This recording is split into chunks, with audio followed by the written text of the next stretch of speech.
ओम नमो भगवते वासुदेवाय नमः। भक्तजनों, आज सुनेंगे स्कंद पुराण के वैष्णव खंड में वर्णित कार्तिक मास महात्म्य के अंतर्गत अध्याय 14 की कथा, जिसमें तुलसी विवाह और भीष्म पंचक व्रत की विधि एवं महिमा का बड़ा ही सुंदर वर्णन किया गया है। तो ब्रह्मा जी कहते हैं कि कार्तिक शुक्ला नवमी को द्वापर युग का प्रारंभ हुआ, अतः यह तिथि दान और उपवास में क्रमशः पूर्व व्यापनी और परा व्यापनी हो तो ग्राहा है। इसी तिथि को नवमी से एकादशी तक मनुष्य शास्त्रोक्त विधि से तुलसी जी का विवाह का उत्सव करे तो उसे कन्यादान का फल प्राप्त होता है। पूर्व काल में कनक की पुत्री किशोरी ने एकादशी तिथि में संध्या के समय तुलसी जी का विवाह वैवाहिक विधि से संपन्न किया। इससे वह किशोरी वैधव्य दोष से मुक्त हो गई। अब मैं इसकी विधि बतलाता हूँ। 1 तोला स्वर्ण की भगवान विष्णु की सुंदर प्रतिमा तैयार कराएं, अथवा अपनी शक्ति के अनुसार आधे या चौथाई तोले की ही प्रतिमा बना ले। फिर तुलसी और भगवान विष्णु की प्रतिमा में प्राण प्रतिष्ठा करके स्तुति आदि के द्वारा भगवान को उठाएं। पुनः पुरुष सूक्त के मंत्रों द्वारा षोडशोपचार से पूजा करें। पहले देश काल का स्मरण करके गणेश पूजन करें, फिर पुण्याहवाचन कराकर नांदी श्राद्ध करें। उसके बाद वेद मंत्रों के उच्चारण और बाजे आदि की ध्वनि के साथ भगवान विष्णु की प्रतिमा को तुलसी जी के निकट लाकर रखें। प्रतिमा को वस्त्रों से आच्छादित किए रहें। इस समय भगवान का इस प्रकार से आवाहन करें कि हे भगवान केशव, आइए देव, मैं आपकी पूजा करूंगी, आपकी सेवा में तुलसी जी को समर्पित करूंगी। आप मेरे संपूर्ण मनोरथों को पूर्ण करें। इस प्रकार आवाहन के पश्चात 3 बार अर्घ्य, पाद्य और विष्टर का उच्चारण करके उन्हें बारी बारी से भगवान को समर्पित करें। फिर आचमनिया पद का 3 बार उच्चारण करके भगवान को आचमन कराएं। इसके बाद कांस्य के पात्र में दही, घी और मधु रखकर उसे कांस्य के पात्र से ही ढक दें तथा भगवान को अर्पण करते हुए इस प्रकार कहें, वासुदेव, आपको नमस्कार है, यह मधु पर्क ग्रहण कीजिए। उसके बाद हरिद्रालेपन और अभ्यंग कार्य संपन्न करके गोधूली की बेला में तुलसी और श्री विष्णु का पूजन अलग अलग करना चाहिए। दोनों को एक दूसरे के सम्मुख रखकर मंगल पाठ करें। जब भगवान सूर्य कुछ कुछ दिखाई देते हों तब कन्यादान का संकल्प करें। अपने गोत्र और प्रवर का उच्चारण करके आदि की 3 पीढ़ियों का भी आवर्तन करें। उसके बाद भगवान से इस प्रकार कहें, आदि, अंत और मध्य रहित त्रिभुवन प्रीतिपालक परमेश्वर, इस तुलसी को आप विवाह की विधि से ग्रहण करें।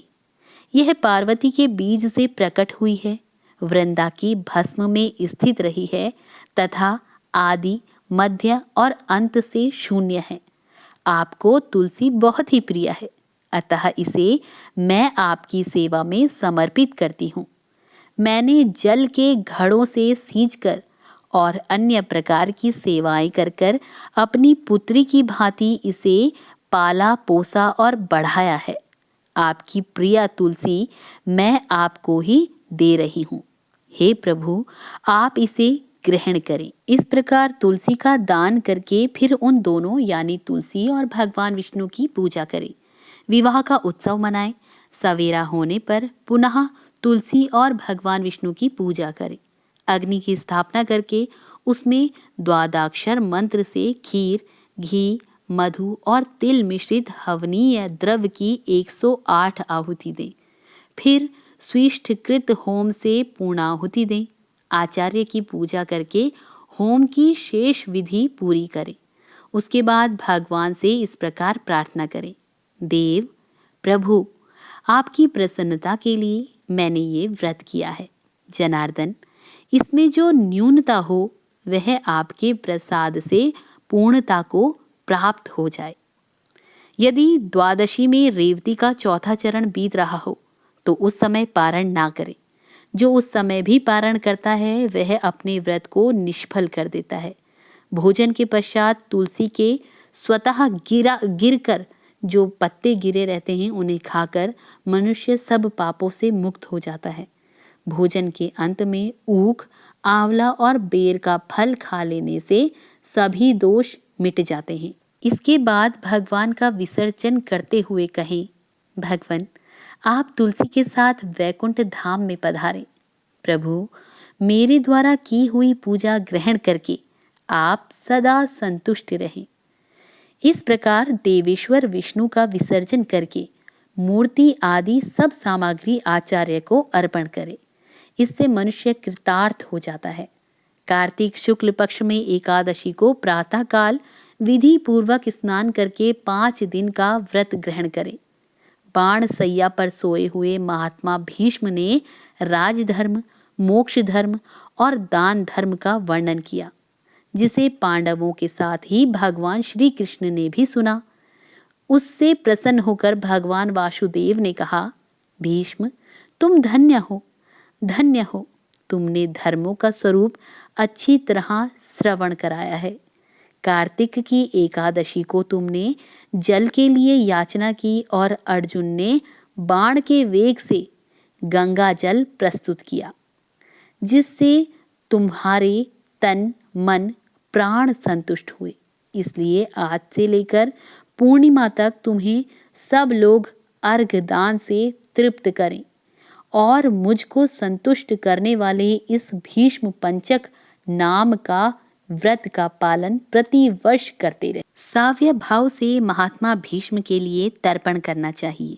यह भीष्म तर्पण सभी वर्णों के लोगों के लिए कर्तव्य है। तर्पण देते हुए आवाहन इस प्रकार करें, आजन्म ब्रह्मचर्य का पालन करने वाले परम पवित्र सत्य व्रत परायण गंगानंदन महात्मा भीष्म को मैं यह अर्घ देती हूँ। जो मनुष्य पुत्र की कामना से स्त्री सहित भीष्म पंचक व्रत का पालन करता है वह 1 वर्ष के भीतर ही पुत्र प्राप्त करता है। जो भीष्म पंचक व्रत का पालन करता है उसके द्वारा सब प्रकार के शुभ कृत्यों का पालन हो जाता है।